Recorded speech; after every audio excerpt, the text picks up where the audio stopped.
everybody to get a rhythm with them both being there. I still think it's a good win for the Rockets. I think it's a confidence booster. This is one of those things that kind of tries to get them on the path to where they were last year. They understand they're not the same team, but a win like this can get them feeling like, hey, we were the best team in the league a year ago. A lot of those guys are still on that team, and this can be the win that can turn back the clock and remind them who they used to be. Well, we're going to be hearing from Steve Kerr, the head coach of the Warriors, in moments from Oracle. Hopefully it's spicy. That's the kind of sound that we prefer here on Game Time, presented by State Farm. But Draymond Green suffered an injury here tonight, and it was a factor for the Warriors, stepping on the foot of DeMarcus Cousins. If you missed it, here it is. And you can see him wincing and yelping and hobbling around and then going down. He would not return, and he looks to be in a lot of pain. Yeah, I'm looking at the injury, and I'm a little worried because I didn't really see it turn or anything. If I would have seen like a foot turn, I'm like, okay, sprained ankle. Right. Or like They're calling it an ankle sprain, by the way, the Warriors. Okay. Well, I'm not as worried because at first I thought it was the foot. There's a lot of different bones in the foot, and you can go a lot of different ways with that. If it's simply an ankle sprain, then he'll be okay, and that's not as much to worry about.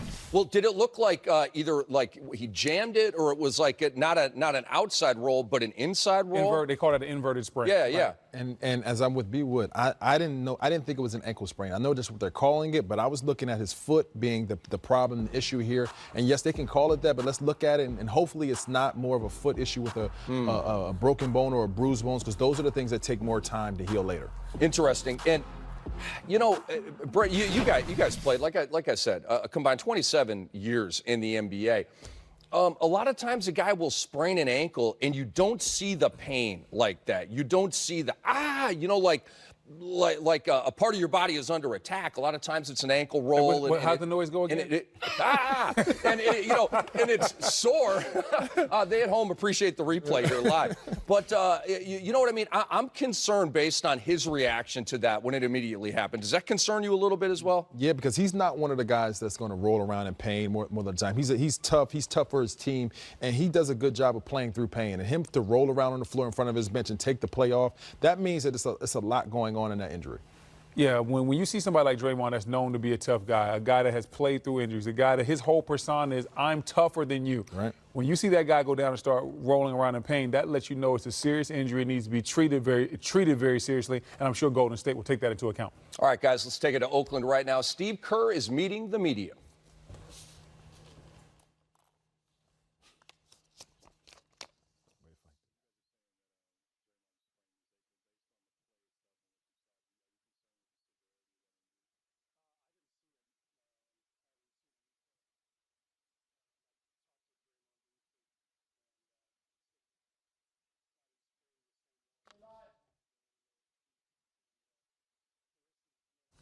All right, ladies and gentlemen, we're having some audio issues. We're going to back it up, get the audio right, and replay that for you here in just a moment.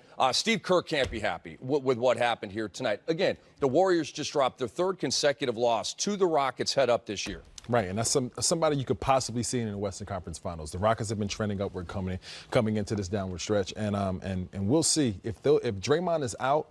That is something that's going to be a real problem because he's their defensive dynamo. He's their leader. He's their tough guy. He's the guy that gets them through the lulls and the drags of the season. And I pray that he's healthy.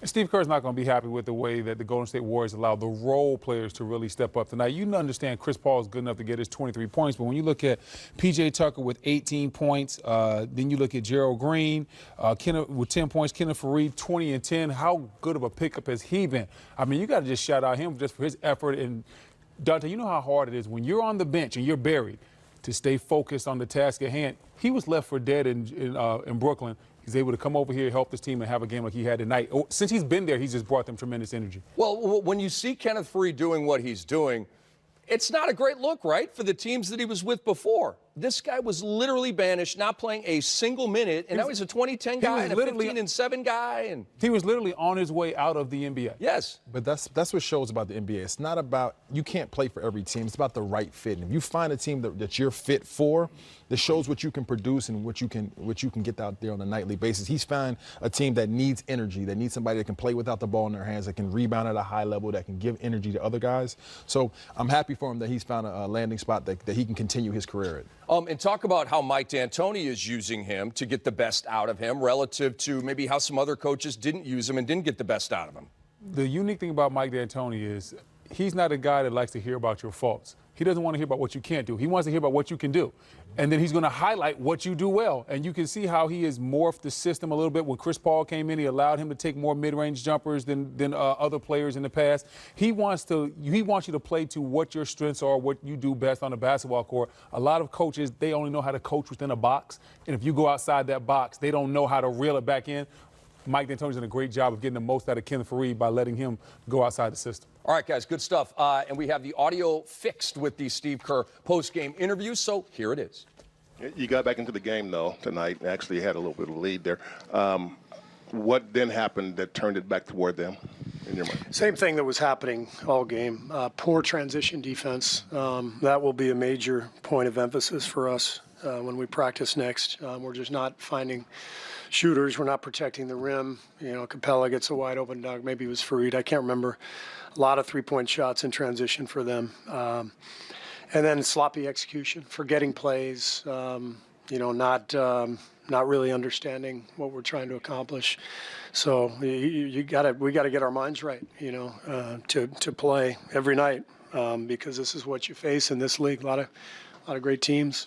Your new starting lineup now, I think this is their 11th game together. They played about 140 minutes or so, and I think they're slightly in the negative. Why do you think that kind of five-star lineup just hasn't really taken off yet? I think the lineup has been good at times. I just think there have been several games like this one where we got off to really slow starts, and we got to just be ready to play right from the beginning. But small sample size at this point, you know, for lineup combination stuff. So we'll watch the tape and try to get better, try to start better. Steve Cousins specifically was minus 17, by far the worst plus minus on your team. Did you think he was being attacked, and how did you think that whole thing went defensively attacked? Yeah, I mean, that's Houston always does that every game. You know, they run a million pick and rolls, and they try to put the five-man in the pick and roll quite a bit, and so we didn't do a great job as a team. It's a five-man grouping that has to defend, so we got picked apart pretty well on that, so we'll have to do better. Steve, kind of going back to the 15-0 run, start the game, you didn't call a timeout to break it up at all. What was the thought process there, and trying to let the guys kind of figure it out on their own? Or I'm not sure what I would have told them. Take a timeout and say, run a play, get back on defense, don't turn it over. It's, you know, usually you take a timeout.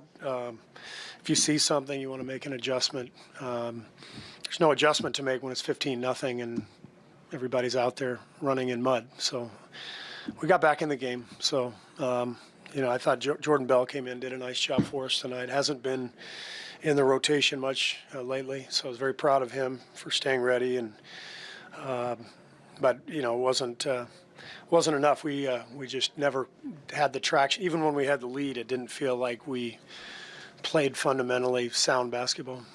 DeMarcus, I think, has 6 turnovers, and he's been pretty inefficient maybe the last 7 or so games. Do you see the frustration kind of building with how he's playing offense? Sure, yeah, he's frustrated. I mean, think about what DeMarcus has been through, you know, with the year-long injury and the frustrating free agency. And so it's not an easy thing. Very difficult injury to come back from. And, you know, after first couple of weeks, the excitement, the adrenaline, you know, that's the wear and tear begins, and that's where you really got to be able to rely on execution. So we'll work with him, and he can do better. He knows that. He's definitely frustrated, but you know, he cares. He's an emotional guy, and wants nothing more than to win and compete. And so we got to help him along, and he's got to help himself along as well. Did you move him out to the perimeter specifically in the second half? Looked like you were going to him on a low post early on. Didn't seem to work out. And was Cousins placed on the perimeter on purpose in that second half? Not really. I mean, that's, you know, we have different ways we can play, different actions, different plays. So I thought we got back into the game late first half with playing faster, playing more open. We didn't do anything specifically in the third quarter to try to keep him on the perimeter. We're just playing. Steve, is Draymond set for X-rays or an MRI? I have no idea. You know.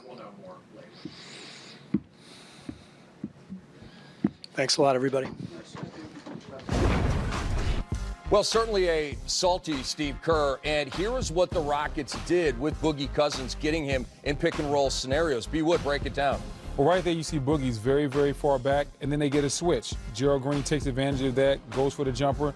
Then they end up giving the offensive rebound to Kevin Free, who plays with a lot of energy. Once again, Boogie in the pick and roll. They're using his man. Capella sets the screen. Chris Paul comes off, reads the defense, gets the switch. Now he knows it's time to dance. Boogie cannot check him. Pulls up for three. Nice jumper in Boogie's face. Chris Paul still running the offense. You see him, he's motioning. Whoa, whoa, whoa, whoa, whoa. We want to make sure we involve Boogie Cousins in every pick and roll. We're coming off, but no, we're not getting who we want. There we go. We're getting to the side pick and roll. We're getting the matchup we want.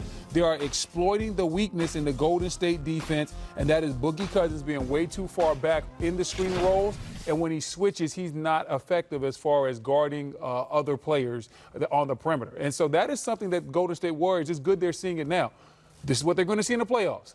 This is the chink in the armor. This is the only way you can basically combat the fact that they have this group of all-stars put together. Go at the weakest one. The weakest one defensively is Boogie Cousins.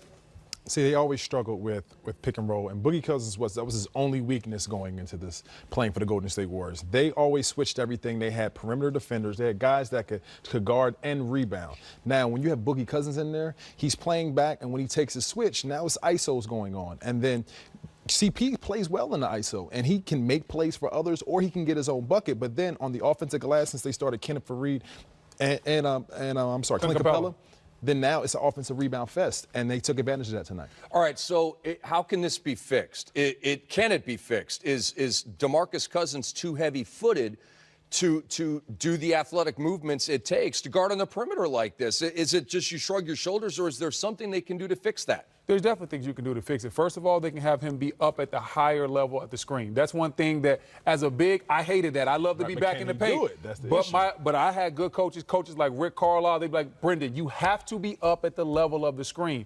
That is something that Boogie Cousins can do. It's something that he doesn't want to do. It's going to be new to him, but he has 25, 24 games or so to get used to it. He has to be up at the level of the screen, and that way they can maybe hedge and go under, or if they do have a switch, he's closer to the ball, he can be into the man, and then they can get more help. The issue with that is that goes against all their defensive principles. Yes. They like switching. They like making you be a one-on-one team. And Houston has the ability to be that team. And now Boogie has to play defense. Now he has some real responsibilities on the ball defense in the pick and roll. He can't go to it down because CP coming downhill in the pick and roll made it dangerous tonight. So now they have to find a way, unlike the years that they've won championships with, for a different type of pick and roll defense. And we got to see if they can make that adjustment. And that's the beauty of what Golden State used to do.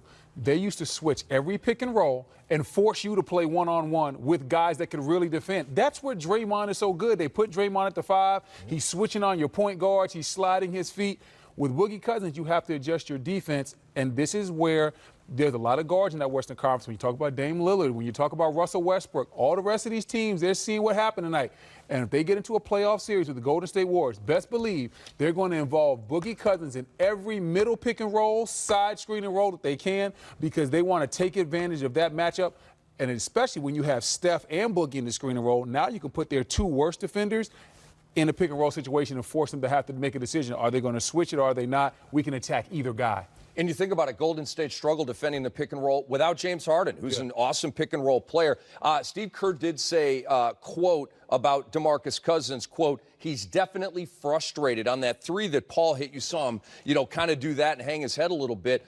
No, I will not repeat that body gesture for you, Brendan, because I know you wanted it. DeMarcus Cousins was a team low, minus 17 in the plus minus. Steve Kerr also said that poor transition defense was a big factor here tonight. I just want both of you guys to talk about how annoying that is to practice. Is it annoying to practice? Because the next time the Warriors practice, they're going to be working on poor transition defense. Is that going to be a bad day in the gym for the Warriors? Well, the thing is, in today's NBA, you don't practice for so much. Right. So it's not like back in the 90s or even back when old fellas like ourselves first came into the league. A bad transition day means you're going to have transition drills and practice all day long. Now this means they're going to have a really tough film session where they basically call guys out who's not getting back, who didn't have good floor balance, where was the transition lost at. That's more of what it's going to be. I don't think the Golden State Warriors at the point in the season where they're going to have a very tough practice where they just blow it out.